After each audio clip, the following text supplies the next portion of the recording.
Hey friends, it's Laura Khalil, your business bestie, and we are going to be talking today about the framework that my clients use to gain contracts between $25,000 to $250,000 working with B2B clients. Yes, it is really possible. So if you want contracts in that range, you work B2B, you're in the right place. I am going to share today the Elevate method, which is our framework for doing just that. So let's dive into it. Who is this actually for? Great question. So, first of all, this training is designed for agency owners and consultants. If that sounds like you, stick around because we are going to teach you the tools we use, the framework we use to really grow and get bigger contracts. Second thing, this is for people who sell to businesses. So if you sell to consumers, I'm going to save you some time. You don't need to watch this. But if you sell to companies, this is going to completely change your business. This is what my clients use to earn contracts between with $14,000 a month retainers that are earning consistent 25, 30K months in their businesses working in B2B. And they are doing all kinds of things from writing to marketing to user experience to branding to nonprofit management. All kinds of things are possible. If you're in any industry that sells a service to businesses, you can use this. And importantly, subcontractors who want to get their own contracts. So if you're subcontracting for an agency or some sort of consulting firm or group and you're realizing, gosh, I'm doing all the work, but I'm only getting paid maybe 20% of the total project rate or 30% or 40% or maybe 50%, you're leaving all that money on the table just because they know how to get those clients. So imagine if you could make that money, not give half of it or more away in subcontracting and work the same amount. That would be pretty freaking amazing. So we're going to teach you how to find those clients. Now, there are 3 pillars to the Elevate method. And you might be able to guess what the first one is by looking at this, but you cannot build a house on a shaky foundation. That is our first pillar. Foundations of the business are so critically important. Most people will rush into marketing and branding activities because they're fun. We can see them, they're visual. But what we need to do is back it up and start with the foundations. You will waste time, money, and effort marketing on a shaky foundation. Let me just fix that. There we go. You will. And if this image looks familiar to you, of let's say you post something on LinkedIn or wherever your audience hangs out, and then you're like, okay, will I get a client now? Okay, is the client coming in? Okay, right. Posting and praying, not a business strategy. We do not want to post and pray for clients. Hope is not a business strategy. And what I find that a lot of very, very smart and capable people do is they're relying on posting and praying to get their clients, and they are struggling month to month to get consistent revenue because sometimes that'll work and sometimes it won't work. And a lot of times we'll hear people saying to us, I see you everywhere. You're all over the place. And you think to yourself, well, why aren't they buying from me? It's because marketing, hang on, I'm going to go down here. Marketing does not get you clients. Boom. Certainly not when you have a shaky foundation. Marketing gets us awareness. It's what we do with that awareness that is going to get us clients. And if we don't have the foundation in place, it's like pouring money and time and energy down the drain. And it can be really feel self-defeating for a lot of us. So let's just not do that, okay? I'm going to show you a better way. So there are 4 things you need for a solid foundation. Let's get into it. Okay, here we are. I'm going to walk you through exactly what my clients do to earn those B2B contracts between $25,000 to $250,000.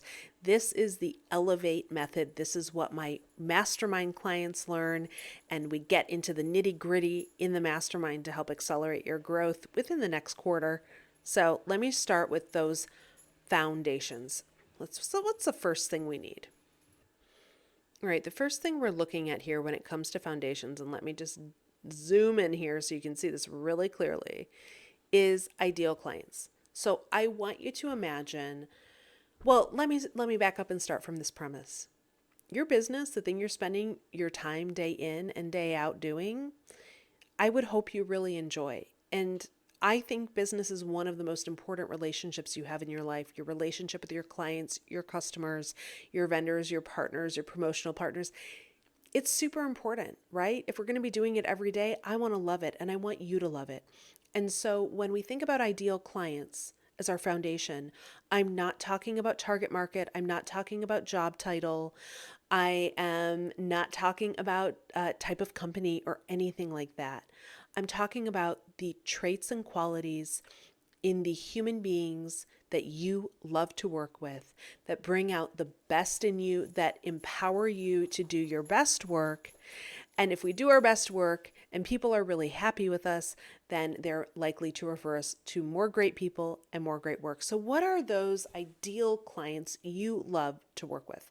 I like to work with people who laugh at my jokes. Honestly, I love to work with people who have a good sense of humor, who pay on time, who don't question rates, who are prompt, who are action oriented. Those are all traits that you can think about in your ideal clients. What are the traits of your ideal clients? Those traits, those characteristics of the people you do your best work with. Are they super collaborative? Do they let you just do your thing on your own?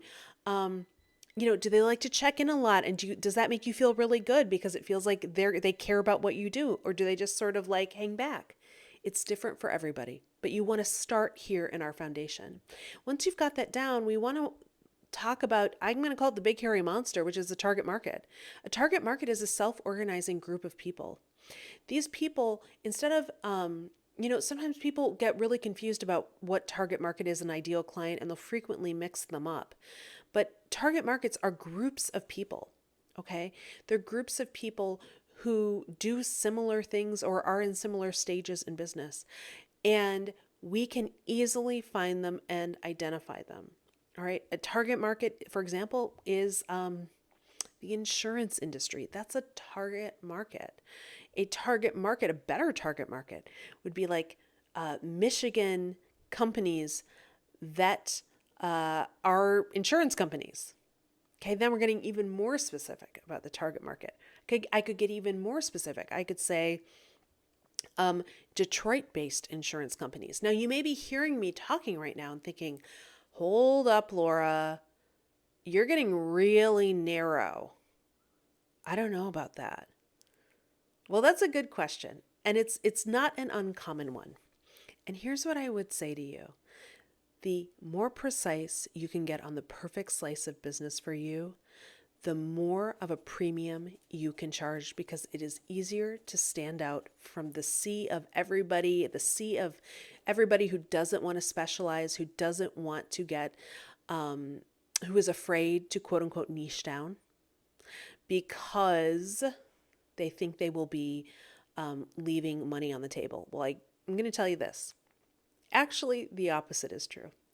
It is by getting specific that we can actually charge a premium. We become known, we become loved, and it allows us the opportunity to expand. So what's that market you want to work with?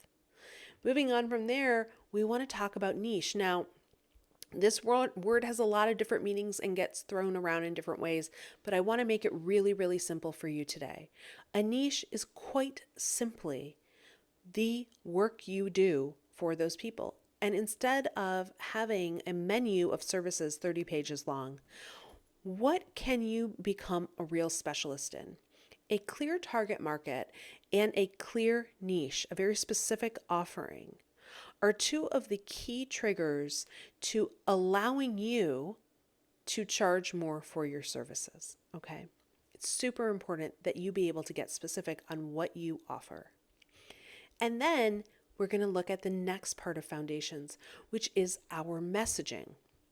And messaging is so critical because if we don't language what we're doing in a way that our target market, filled with those ideal clients, can understand it, it's going to go right over their head. So we want to think about how we are messaging, how we are talking about what we do in ways that are really simple and easy to understand, and importantly, solve problems for people, because people always buy solutions to problems.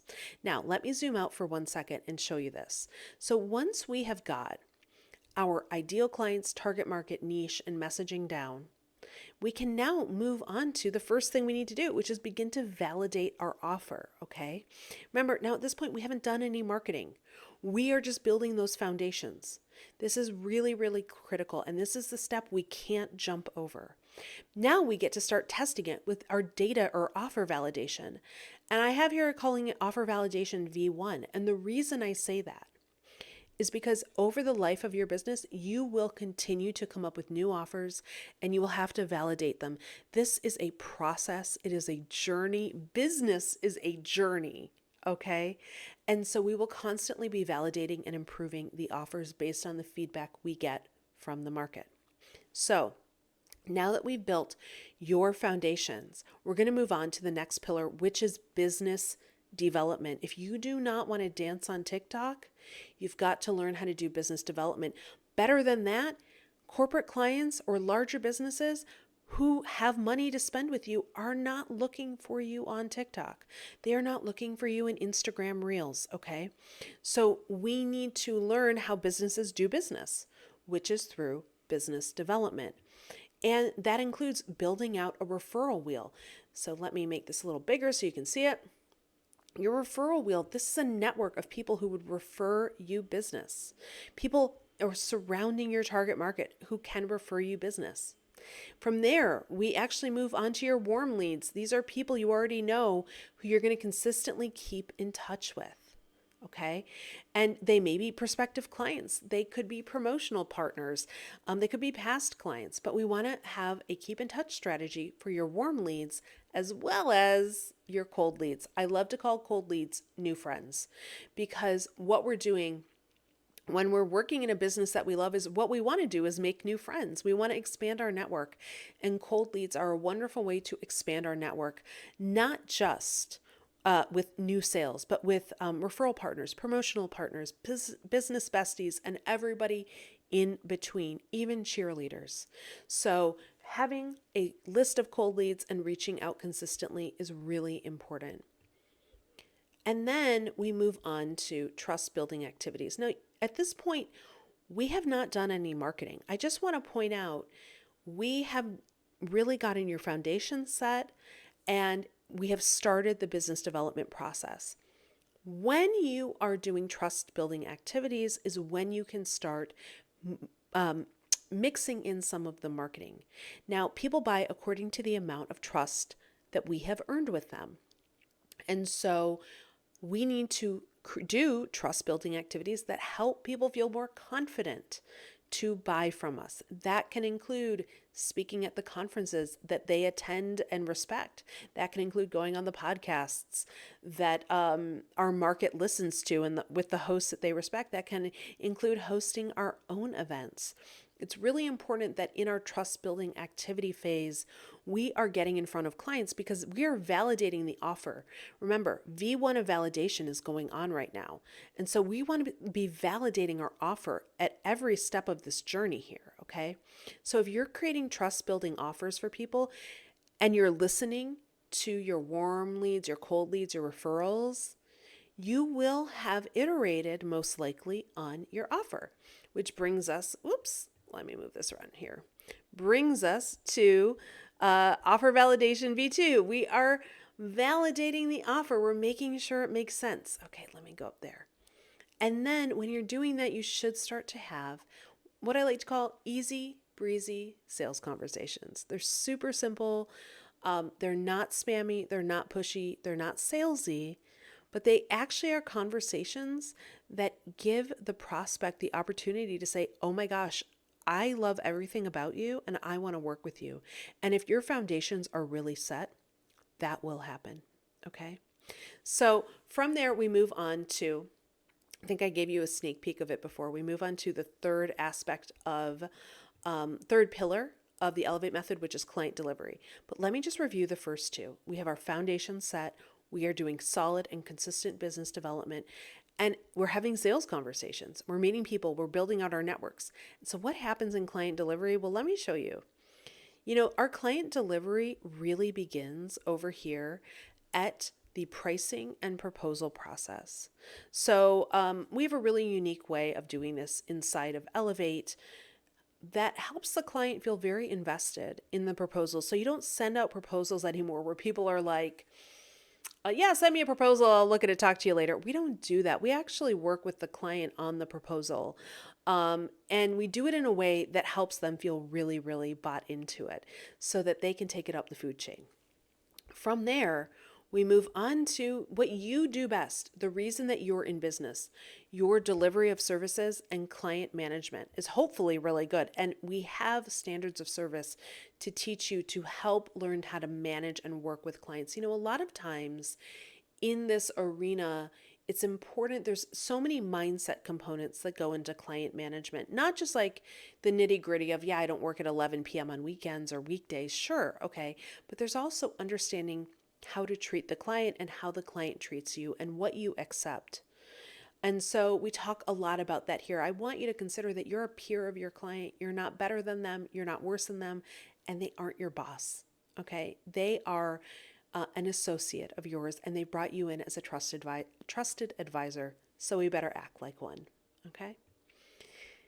If you're doing great work, which I presume you are because you're working with those ideal clients, you're going to have a league of raving fans who would love to offer you case studies and testimonials. And creating those case studies and testimonials creates social proof, which is such an important trust building activity that we can share with the world to help other people gain confidence in working with us. And then our last part of client delivery is asking for those referrals and knowing how to ask for referrals so that we can build that virtuous cycle working with more amazing clients. This is the overview of the Elevate method. You're going to notice there's nothing here that is like, oh my gosh, I've never heard this before. But this is a systematic approach, okay? And here's the thing, at every single step, every single notch on this journey, within the mastermind, we actually provide tools and my personalized help to help you answer these questions and validate that you're doing the right things at every step of the way. It takes about 30 to 45 minutes a day, around the same time it takes to go to the gym. If getting a contract that's between $25,000 to $250,000 could be done in just 30 to 45 minutes a day, without having to dance on TikTok, without having to do advertising, without having to have a massive social media following, without having to have a massive email list, wouldn't that be worth it to you? It certainly is to me and my clients. And if you're interested in learning how to implement this in your business, then I would love to talk to you.